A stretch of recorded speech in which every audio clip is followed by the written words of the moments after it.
Hello. Good evening. This is Pete. For those of you who don't know him, the man, the myth, the legend, the superhero. The sweater wearer. Yes. Commonly referred to as Susu or Papa Pete. SL Pete. It is 8 o'clock. Thanks. Thanks for that. Sorry. You continue. No, it's okay. I'll wait till you're done. Because I know you're just going to keep going.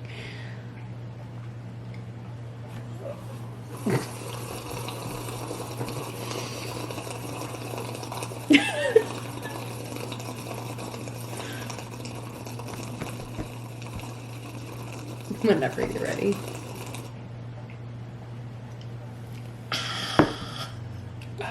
It is good. It is good. Anyways, it is the day that it is. Yesterday was Felix's 3rd birthday. So I thought, and I'm dragging this one into it, what better time than when all of the children are sleeping and no one can interrupt us, that we would sit down and we would discuss the goings-ons of late. Shall I begin?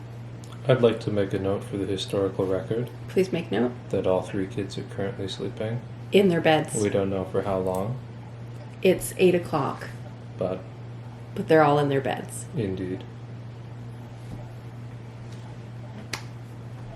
Quite high fives. The most recent update, or like the most, I don't know, whatever, is that today was supposed to be Felix's 3rd birthday party. We did not host Felix's third birthday party. Why, Papa Pete? Why didn't we host Felix's 3rd birthday party? The Rona.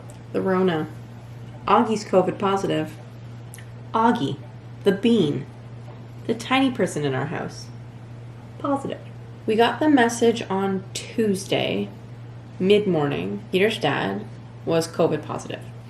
So that was Tuesday morning, and we had just all been there on Saturday for his 80th birthday party. Cue the panic, because Peter's at work, I'm at home with Augie and Jasper, and Felix is at daycare.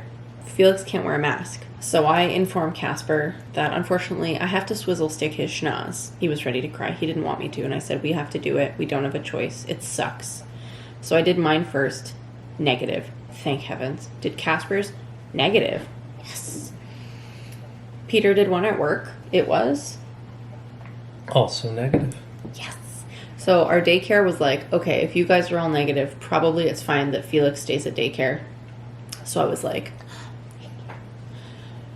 and then I said we would test him when we got home. Did I pick him up that You day? went and got him, yeah. Yeah, I picked him up that day because there's a whole other story about me picking up Felix from daycare.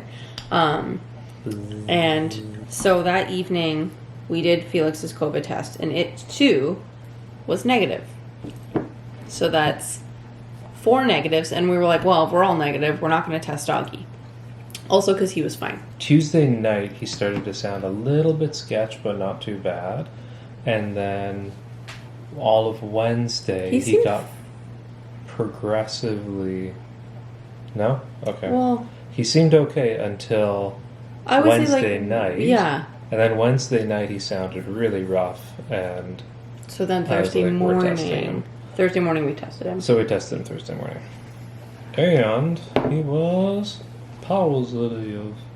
That's a plus, not like an X. Like, that's a plus. He was very slightly positive. I say very slightly because you had to search for that pink line.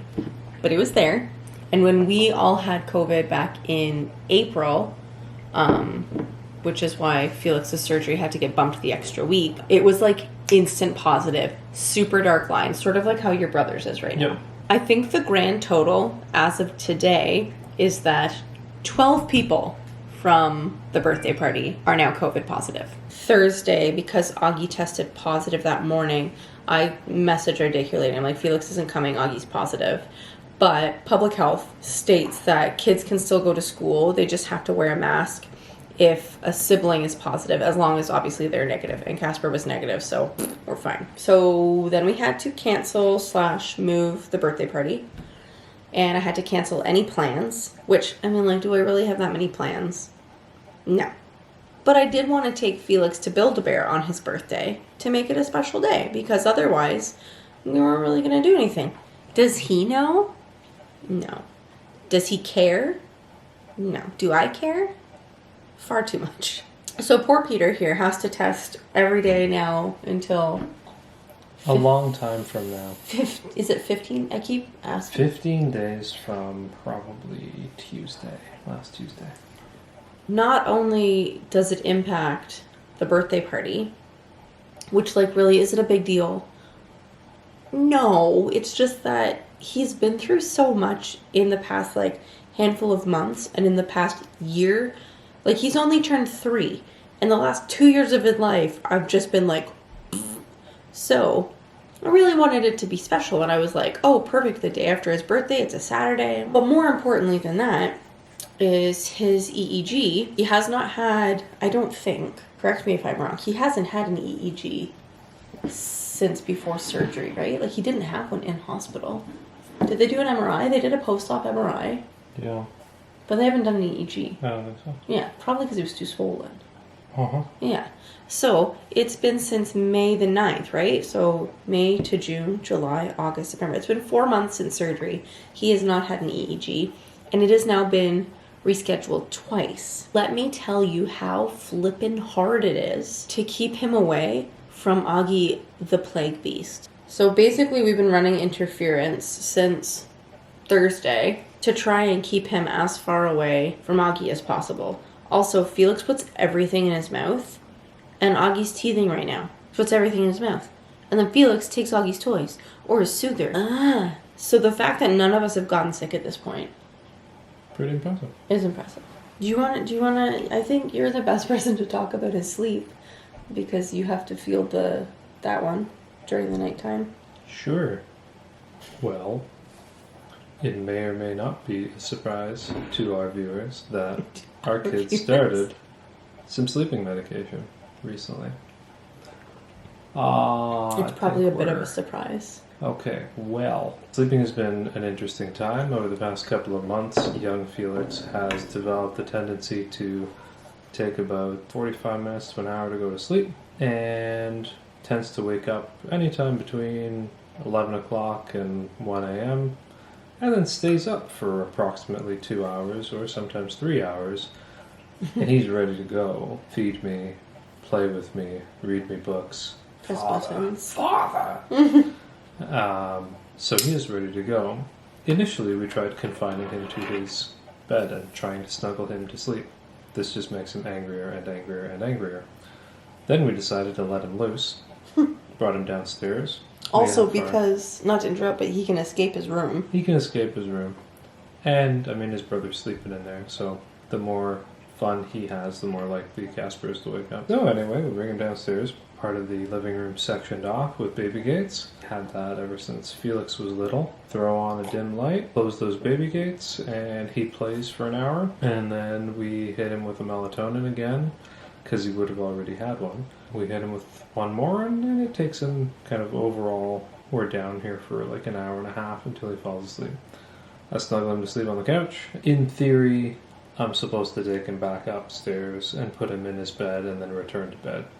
In practice, we just sleep on the couch until morning. Because this has been happening for an extended amount of time, we sought guidance from our friendly neighborhood neurology team, and they provided it in the form of Zopiclone. Everybody we talk to says Zopiclone will knock you out in 15 minutes. Zopiclone is amazing. Zopiclone can develop a chemical dependence in your kid and possibly cause insomnia if you stop Zopiclone. It's that good. So we decided to give our kid Zopiclone for 14 days. Just as a trial. And here's where we're at. Just as a trial. We used to be at a solid 50-50 effectiveness in terms of whether the kid would wake up in the middle of the night. So we were previously at 0% effectiveness, so this is a statistically significant gain. That means that about half of the time, the kid would wake up in the middle of the night. That was during the first half of the trial. In terms of getting the kid to sleep, we have added probably an additional hour to the going to sleep process. Initially, we gave the kid the meds at like 6 o'clock and then 5:30. So basically, this kid gets a sleeping pill with his dinner. He goes to bed and is basically high for a while. He's in very good spirits. He's giggly. He loves to play with his toes. He'll play with his stuffed animals. He'll babble more than he does during the day. I think you can attest to this through the monitor. Yeah.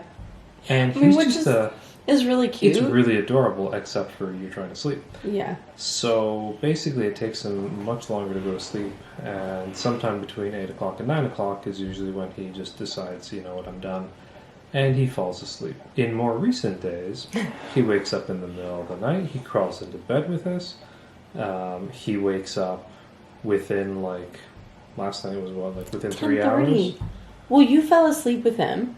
Yep. So normally I come down, because usually Peter's in with him longer than I'm in nursing and rocking Augie to sleep and putting him in his crib. So I usually come down and make tea and get ourselves organized for the evening and plop myself on the couch and watch YouTube. That was last night, I decided I need to edit because I wanted to have a video up today.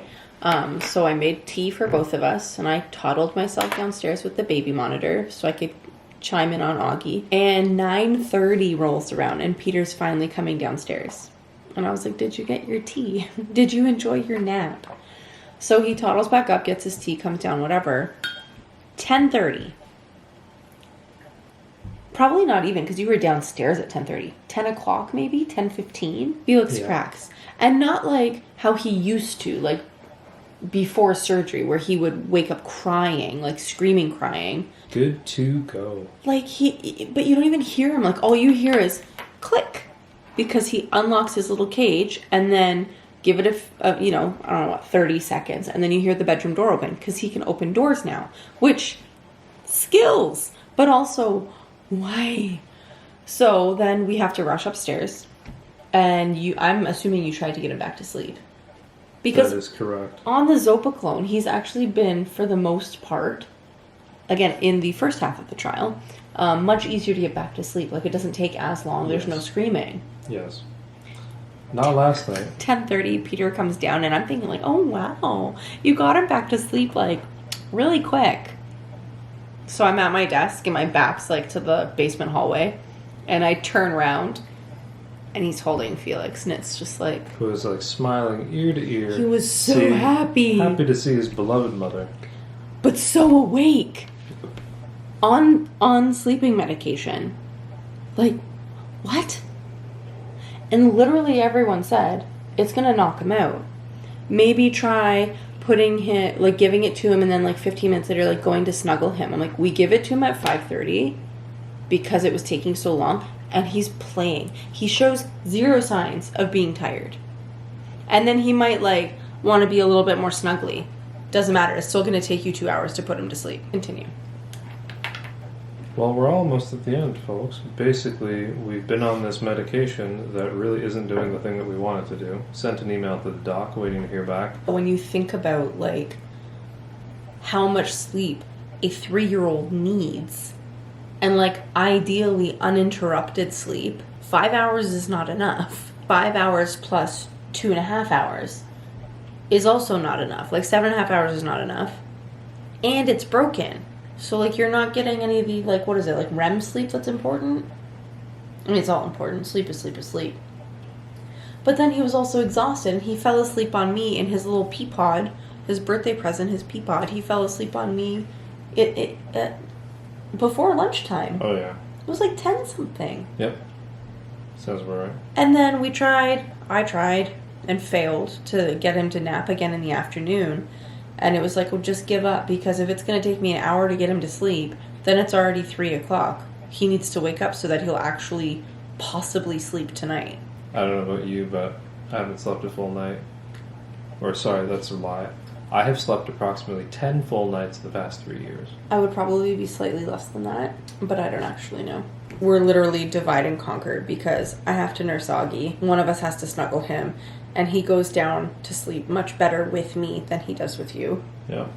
But Felix will go to sleep with you, no problem. So, Yep. other updates, communication. Do you want to say anything about that? I would just like to say that I'm really excited because he starts his Jasper program on Tuesday. So they're going to get us out for the EEG so that we can walk over to the other building to do his first day of the Jasper program. Jasper stands for something that I don't remember. Joint attention and awesomeness. Something. Yeah, the JA is joint attention. He's been really, really good with babbling lately. I mean, you'd probably be, it's babbling, right? Like, He's ma, for ma, sure ma, ba, ba, ba. yep. And he's saying, like, just recently, in maybe the last, 3 days, he's really started to say ma, ma, ma, ma, ma a lot more. It doesn't mean me, just like da, da, da doesn't mean you. It's just a sound he's making, but he's making the sound. So now I try and listen for it. Anytime he says that sound, like ma, ma, ma, I'm always like, yeah, what do you need? I always try and respond to him like, that's me, I'm ma, ma, ma. So if you say ma, ma, ma, you're gonna get me. His new favorite thing, I feel like he has a lot of new favorite things, is to go to the pantry. Or if you so much as glance at the pantry door, he gets excited, he runs to the pantry. He opens the pantry door, and he points. Usually like this, with the middle finger. And he wants an animal cookie. We're running out of animal cookies. Also, he eats constantly. The other moms at the bus stop, when I took him down to go pick up Jasper from the bus on Friday, I was like, it's his birthday. And they're like, oh, wow, how old is he? 4? And I was like, no, he's 3. And they're like, he's a beast child. I mean, they didn't use the terms beast child. Apparently, he's very tall and large. The chunk is strong with this one. You took him to a speech pathology appointment. Yep, sure did. How'd that go? Good. They're very happy with him. Speech pathologist. Swallowing assessments. Man of so few words. She was happy with how much he was playing and playing more appropriately with things, and we heard some babbling. I forget whether I successfully got him to show her his belly button, but we tried. That's another favorite party trick. He can do that. He'll point if you tell him to point, much more consistently. He knows if you say that it's bedtime or nap time and we're going upstairs. He knows that if you tell him to go to his chair, sometimes 3 or 4 times, that he will kind of go and hop into his chair for expecting foodums. Today he waved. He did wave when you told him to wave, yeah. Like, because we were sitting in the little pea pod, and he was right close to where Augie was in the saucer. Peter was on the couch, and I was like, where's Augie? And he turned and looked at Augie. I was like, wave at Augie. I think I had to say it a couple times. But then he did and it didn't seem like hand flappy, because he does that a lot too. And then I was like, where's Dad? Like, where's Daddy? And he turned and he looked at you. And I think I said, wave at Dad. He did another, It was very exciting. So this is significant because this is a kid who previously would show no signs of comprehending what you're saying to him. He would not follow directions. He would not look at people when you said their names. I mean, he wouldn't even necessarily look at you when you tried to get his attention. So for him to be actually starting to follow single words or kind of one-step commands is pretty darn awesome. So that's why I think I'm really excited about the program starting, because I think we're going to be working on communication and stuff like that. For anyone who's curious how his communication cards are going, I think if we were a little bit more consistent, it might go a little bit better. The speech pathologist had sent me a link to a video that I can watch on YouTube about how best to introduce them or something. And I think you had said she said to start with one. Yeah. But he did grab the pouch one the other day. He was holding the pouch one. Mm-hmm. And so I went and I got him a pouch, and I was like, pouch card, pouch food. So that was fun.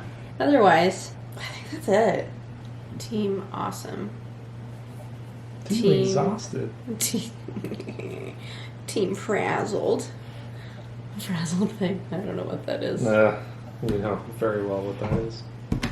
But yeah, so if I am on the ball, I will hopefully have this up by Wednesday. At which point, then it's deep dive into birthday party prep.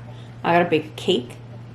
We gotta put our balloon arch together, blow up balloons. We are having a party, ladies and gentlemen. Food. Come hell or high water. It's happening. I am prepared. I bought fancy balloons for a balloon arch. I think that's really it, though. And glue dots. I did buy glue dots. I'm very excited. But yeah, bake the cake, decorate the cake, make the balloon arch. I don't care what happens after that. Just people show up and eat the food that we have. Cool. Sounds good. Okay, thanks. Thanks for doing this update with me.